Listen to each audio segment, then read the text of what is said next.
My name is Bronson McMahon and I sing for On Call Heroes. So when we went there, we were staying with this couple there, and the girl did tattoos and the guy was an artist, like he drew it.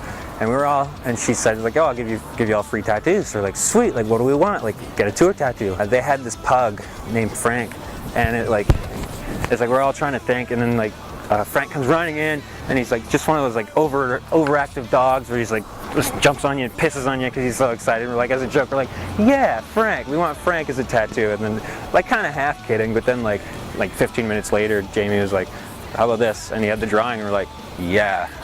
So 7 of us got that tattoo. Like the 5 of us that went to the UK, and the 2 guys there got the same one. I was just talking about that today too. The town was called Stoke-on-Trent, and we got there at like 4:30, and everything was shut down. Like there was no open businesses anywhere. We're just like who's gonna be at this show? Like this whole town is like just shut down. Like this doesn't make sense. And we get there, and like sure enough, like it's just us in the bands, and 2 people showed up. And we went up to them like, oh hey, like who'd you come here for? Like actually you guys, like we're stoked on seeing you guys. We're like, awesome, we get to play for somebody. Even if it's 2 people, it's totally worth it, because those 2 people can go out and tell their friends, whatever. By the time we played, they were gone because nobody else showed up. So we literally just like they paid us, so we had to play. We're like, well, I guess we still play. So we played to the bands, and the promoter was like not even there, like just like outside somewhere. We're like, well. So we played 3 songs. We're like, eh, screw it, let's just go home.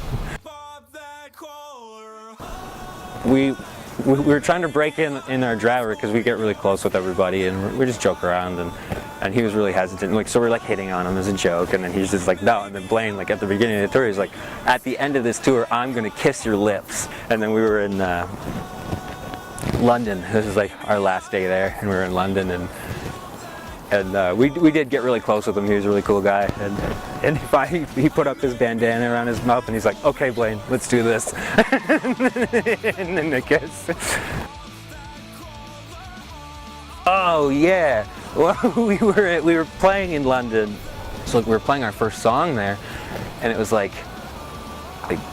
everybody's just kind of standing like this. Nick was trying to get everybody moving because they were just standing still, so he pushes this guy, whoever's just right next to him. It ends up being one of the other band guys' dad, but he just like knocks him over, like just like flat on his ass, and he's just like, I'm so sorry.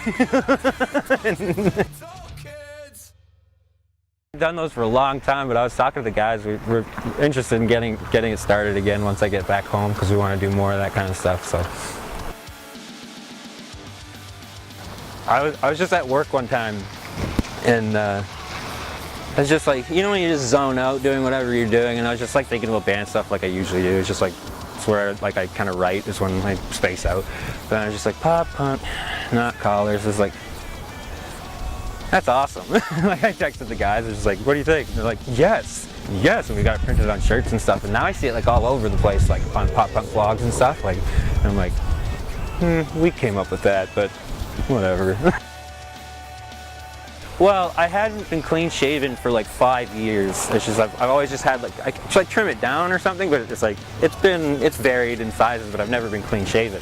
And getting a job out in Cold Lake, they made me shave because I had to get a mask fitting, and so I had to shave like completely, and I was just like, no.